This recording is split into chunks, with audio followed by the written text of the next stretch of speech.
kenapa menteri-menterinya dulu yang bekas Pak Jokowi masih bertahan? Pak Prabowo lagi. Ya itulah antara Rambo dan Rinto. Gak berani ganti. Itu jawabannya ya. antara Rambo dan Rinto.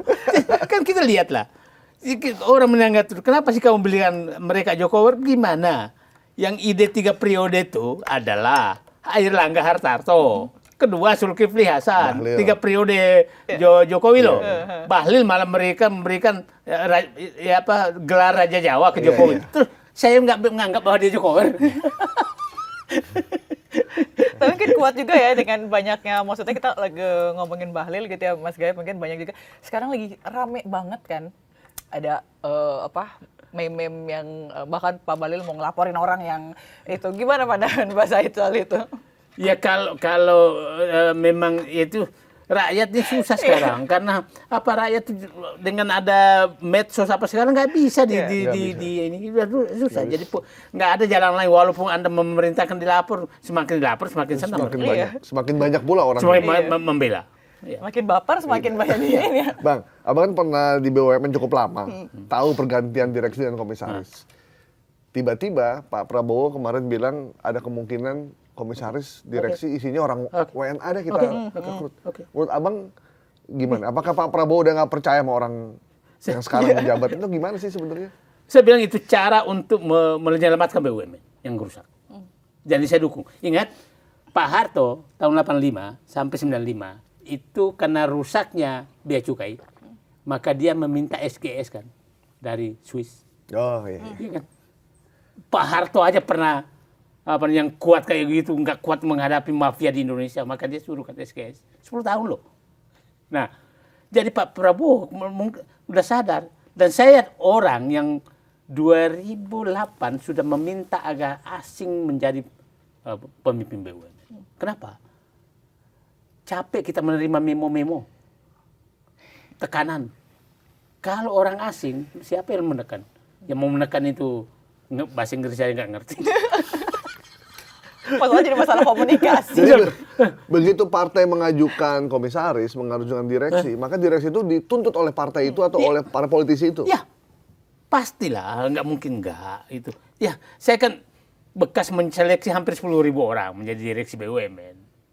Hampir 10.000 orang. Yang aku coret pertama kalau menseleksi orang, siapa yang paling banyak penitipnya, itu yang aku coret pertama. Ya. Kenapa? Orang profesional tidak akan pernah menitipkan dirinya. Karena dia yakin dengan dirinya. Yakin dirinya. Dan dia tidak merendahkan dirinya. Lucu tuh kadang-kadang. Ada orang, loh ini rekomendasi Kiai A, ini Pastor B, ini setahu saya ini nggak bertuhan orang ini. Kok bisa rekomendasi? Enggak. Jarang ke tempat ibadah. Tiba-tiba organisasi keagamaan dukung dia. Ini orang ini gimana sih? Nah, jadi kalau nggak bayar pakai apa dia kan? Nah, begitu juga tuh. Jadi itu buang semua. Nah, Pak Prabowo kelihatannya kan kita begini supaya Pak beli paham. Coba Pak Prabowo menempatkan temennya di PT Timah, pangkat kolonel. Oke? Orang bilang itu kenapa? Bagus, kenapa? Karena biang kerok semua masalah itu bekas jenderal yang bermain di Timah. Itu harus diajar. Betul kan? Iya kan? Oke. Nah, menempatkan Agus Sutomo, mantan Danjen Kopassus, di Rut Agri Palma untuk ngambil sawit. Coba, ada yang DL Sitorus, yang sudah 26 tahun ingkrah, nggak bisa dieksekusi. Nah, itu caranya. Nah, menempatkan Kahuripan kemarin menjadi Garuda karena dia tahu. Jadi saya bilang penempatan Pak Prabowo ini oke karena ini darurat. Nah, kalau menempatkan asing nanti itu oke menurut saya supaya itu dievaluasi semua tuh komisaris titipan itu dulu oleh mereka. Nah, itu menurut saya ini darurat. Oke, saya mendukung. Saya mendukung betul itu penempatan orang asing di BUMN karena faktanya kayak Garuda gitu, Bang. Ya. Saya kan liputan udah puluhan tahun lalu. Di DPR itu urusan Garuda tuh udah dari zaman dulu. ujung-ujungnya penyertaan modal pemerintah. Ya, selalu. Ganti dirut. 2 tahun kemudian diganti lagi, mau bangkrut, PNM lagi, PMN lagi dikasih. Sampai terakhir juga begitu, utang menumpuk. Mungkin perlu orang asing juga kali. Emang ya? Kalau saya bilang dulu tuh, kalau perlu tuh, di BUMN itu atau yang ngelola BUMN itu nggak ngerti bahasa Indonesia supaya nggak di lobby. Karena yang biasanya tukang lobby ini nggak ngerti bahasa Inggris. Kalau bermasalah semuanya diganti asing dong. Tapi saya bilang gini, ada batasan lah menurut saya. Pak, adalah BUMN yang rawan intervensi. Yang memang kaidah-kaidah operasionalnya kaidah internasional. Pertamina, PLN, Garuda. Tapi jangan juga mengelola Sarina itu asing itu. Nah, ada lah. Nah, dan saya pikir mereka akan melakukan itu sih. Mungkin dari 6-7 direksi satu bisa dari orang asing. Gitu ya. Tapi menempatkan orang kepemimpin yang kuat seperti Timah itu oke menurut saya. Dia nggak perlu tahu bagaimana proses Timah, tapi dia bisa mengambil keputusan melawan siapa. Tugasnya adalah hanya melawan intervensi. Iya. Bang, saya kan waktu itu setahun lalu saya ke Bangka Belitung. Kan kita waktu SD ya, penghasil timah terbesar, Bangka Belitung gitu. Itu waktu kita saya SD tuh, tahun 80-an tuh. Nah, ketika saya ke sana, saya pikir, wah ini saya datang ke satu kota yang udah pasti kaya raya. Karena penghasil timah sejak puluhan tahun lalu zaman Pak Harto. Begitu saya ke sana, itu di luar dugaan kita. Ternyata tidak semewah yang kita bayangin. Bahkan hotel pun juga nggak terlampau banyak, jalanan, rumah-rumah. Saya pikir, ini kemana duitnya Bang? Dan akhirnya saya bilang, oh wajar kalau ini dikorupsi memang. Kan Pak Prabowo menyatakan, para jenderal, mantan jenderal, ketua partai yang menjadi backing tambang hadapi saya. Kan begitu. Nah, itu terjadi juga di Marwali, Maluku Utara, dan lain-lain. Sama. Jadi itu, dan belakangnya memang mohon maaf aja, memang para bintang, mantan bintang. Itu mereka. Partai politik mereka semua. Jadi menurut saya, Pak Prabowo ini sudah benar membabat mereka. Dan saya menyatakan, saya nggak takut menghadapi siapapun. Itu oke. Nah, itulah. Nah, dengan sikapnya itu, orang kan bilang, itu kenapa? Enggak, saya orang 32 tahun di dalam, saya tahu siapa perampoknya, bagaimana merampoknya. Saya paham. Dan Pak Prabowo juga paham. Dan negara ini hanya bisa selamatkan dengan mematikan perampok-perampok itu. Enggak ada jalan lain. Oke. Jadi concernnya Prabowo juga ya untuk ini. Ya, jadi kita doakan Prabowo nambah lagi sendoknya. Baru 4 sekarang untuk menyendok bubur panas itu semua. Tapi saya tahu, saya agak paham, ada orang yang saya kenal dan publik paham bahwa sangat berkuasa dan siapapun pemerintahan dia tetap berkuasa. Itu sedang disentuh. Oh gitu? Disentuh. Lagi disentuh nih? Lagi disentuh. Itu 1-2 orang atau? Banyak. Agak banyak. Dan Pak Prabowo memang kelihatannya nggak kendor. Dan nggak peduli dengan itu? Nggak peduli. Nah, itulah yang mengganggu-ganggu terus ya itu ya masih yang saya sebutkan namanya. Itu masih mengganggu terus. Jadi, membikin, kasihan Pak Prabowo, makanya ya udah kita teriak dari luar.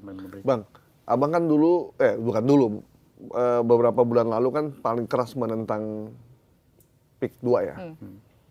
Nah, tiba-tiba diputuskan bahwa PIK itu tidak lagi menjadi proyek strategis nasional. Dan itu cukup mengagetkan banyak orang. Bagaimana orang yang biasanya selalu mendapat fasilitas.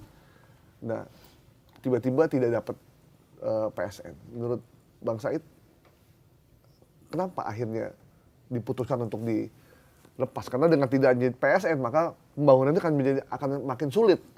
Karena harus pembebasan lahannya semakin mahal. Dan rakyat berhak menolak. Kalau dulu kan PSN, ini proyek strategis, nggak boleh nolak, harus terima.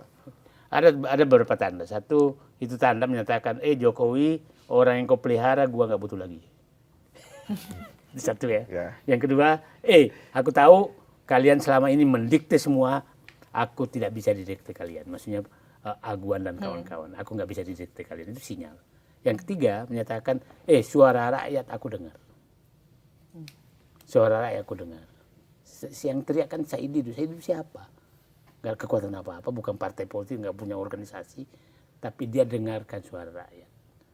Yang keempat, bahwa aku bersama rakyat. Itu kira-kira merinding jadi ya. Sinyal yang dikirim oleh. Jadi pencabutan PIK 2 itu ya itu sinyal. Jokowi kesayanganmu bukan kesayangan. Jadi saran abang buat para oligarki? Oligarki udahlah. Kau udah ini kan yang berkuasa di Indonesia oligarki terus. Apa yang menguasai? Ya penguasanya ganti-ganti, tapi tetap dia ini tetap gitu. Oligarki. Jadi kepemimpinan politiknya berubah, tapi Iya. kepemimpinan ekonominya Ekonomi itu aja. tetap dia, Gitu. tetap dia, dan semakin menggurita gitu kan, semakin menggurita. Kalau dulu kan hanya di atas, sekarang sampai bupati, sampai kepala desa pun dikuasai. Nah sekarang gimana dengan pemerintahan Pak Prabowo yang seperti ini? Nah saya pikir, saya melihat Prabowo sekarang memang kan dia menyatakan begini, kan sederhana. Pak Prabowo itu sederhana sekali pikirannya, hanya menyatakan kan begini. Kalau baca buku Paradoks Indonesia, kenapa sih Prabowo menjadi presiden? Ya kan, itu kan kalau baca. Saya bacanya, karena dia melihat ini ada paradoks negara kaya, rakyat miskin. Oke. Yang kedua, paradoks kedua adalah dikuasai oleh orang tertentu. Nah, yang dia mau jadwal dia tuh hanya mau jadi presiden hanya dua. Satu, ingin mengembalikan agar politik ini lepas dari oligarki ke rakyat. Yang kedua, ekonomi harus kembali ke rakyat dari oligarki. Jadi sekarang memang dia hadapi oligarki karena yang mengatur semuanya oligarki.